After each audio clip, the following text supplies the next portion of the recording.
Hey, good morning, guys. I want to do a cold start video. If you watched the other video that I posted, I told you the car ran and drive great, which it absolutely does. We sent it to my service department. We did an oil and filter change. We did plugs.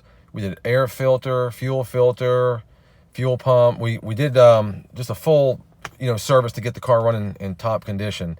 And like I said, it does. What we've discovered is, and it only does it a few times. I'm gonna do a cold start here. When you first crank this car, and this car's been sitting since yesterday, it's about 64 degrees out.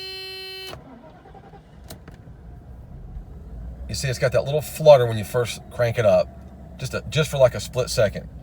And I took it to two different mechanics, and what they discovered was this is originally a California car. Someone put a fuel distributor in it new. I don't know, it could have been a year ago, could have been 2 years ago, I'm not exactly sure. But it was never, the air fuel mixture has not been set correctly. So the problem I've got is I'm in a small town in South Carolina. We do not have emissions here, so there's no state inspections anymore. There haven't been inspections here for like 20 years.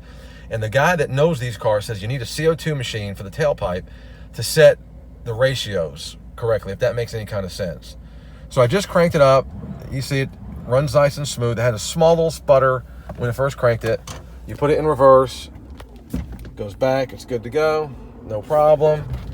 You put it in drive, you take off, it's no problem when it's cold. Now I'm gonna do a second video shortly. Once the car is completely warmed up, okay, you start the car, you drive, it's warmed up.